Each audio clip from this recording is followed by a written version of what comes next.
El deseo también piensa, y, aunque nadie lo diga, el mundo entero se mueve al ritmo de esa corriente invisible. Las decisiones más racionales, una inversión, un voto, una alianza, una publicación, suelen esconder algo más profundo, el deseo de ser visto, reconocido, amado o temido. Y eso, aunque nos cueste admitirlo, es también política. Porque el deseo no solo habita los cuerpos, habita las jerarquías. Es una forma de energía social que decide quién entra y quién queda fuera, quién tiene la palabra y quién solo puede mirar. Cuando hablamos de poder erótico, no hablamos de belleza, hablamos de presencia, de esa cualidad intangible que hace que una persona ilumine un espacio sin pronunciar una palabra, de ese magnetismo que no se aprende en un curso, pero que puede entrenarse cuando entiendes de qué está hecho. Catherine Hecking, socióloga británica, fue una de las primeras en atreverse a estudiar con rigor.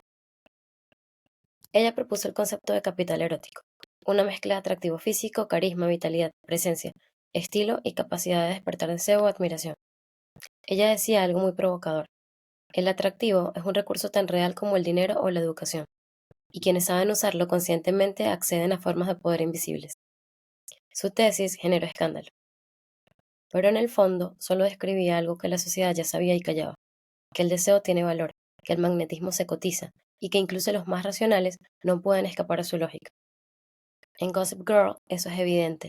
No todos los personajes tienen dinero, ni todos tienen inteligencia política, pero algunos tienen algo que no se puede comprar, una energía que atrae miradas y define la escena. Van der Woodsen no domina la estrategia como Blur, ni tiene el apellido de los Archibald, pero basta que entre en un lugar para que el aire cambie. Esa es la esencia del poder erótico, una forma de soft power que opera con el nivel emocional, visual y simbólico. Chuck Bass, en cambio, representa la otra cara del deseo, la del control, la pausa, el riesgo, la oscuridad. Su magnetismo no viene de la inocencia, sino de la intensidad. Ambos son polos de una misma energía, atracción. Y Georgina Sparks nos recuerda algo aún más profundo, que el deseo también puede ser arma, una forma de manipulación, una estrategia para invertir las reglas del juego. Pero vayamos más allá del Upper East Side, porque lo que vemos en ellos lo repetimos en la vida real, solo que con otros códigos. El deseo estructura la política, el mercado, la cultura y hasta la religión. Es lo que hace que un candidato gane elecciones, no por sus ideas, sino por su aura.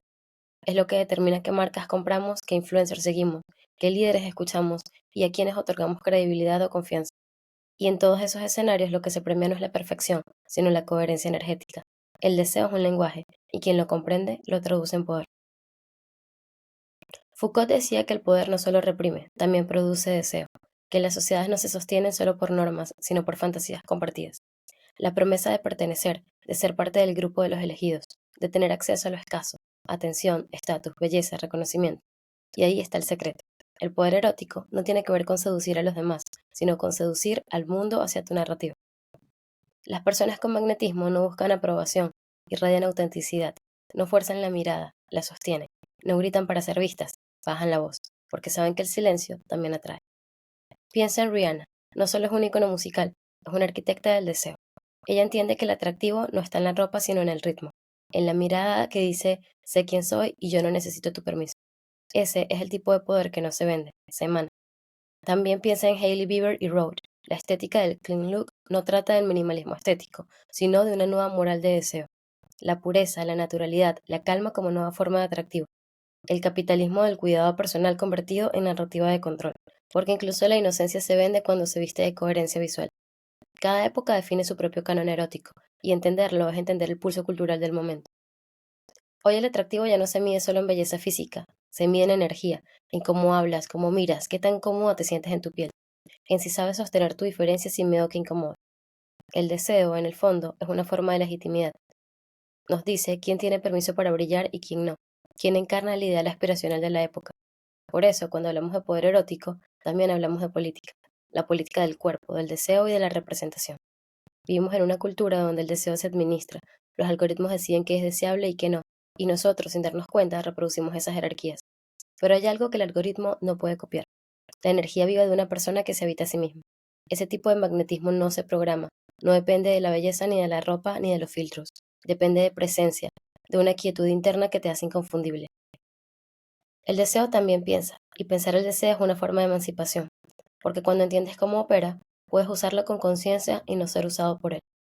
Puedes transformar tu atractivo en un lenguaje político, en una herramienta para abrir puertas. para comunicar ideas, para inspirar, sin convertirte en objeto y sin diluirte en la mirada ajena.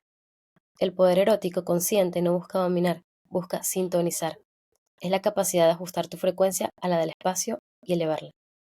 Yo creo que todos tenemos una energía magnética única, pero a veces la dejamos dormida, porque nos enseñaron que el deseo era peligroso, que la sensualidad restaba seriedad y que lo intelectual y lo erótico no podían coexistir. Y sin embargo, algunos de los pensadores más brillantes del mundo eran profundamente sensuales, no por su físico, sino por su mente, por la manera en que pensaban, miraban, hablaban.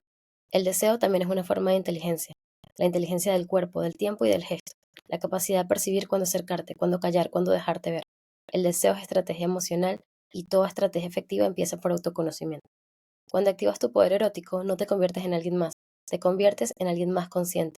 Te reconoces como una fuerza de atracción, no por lo que tienes, sino por lo que proyectas. El capital erótico, bien entendido, es la armonía entre lo que piensas, lo que sientes y lo que irradias.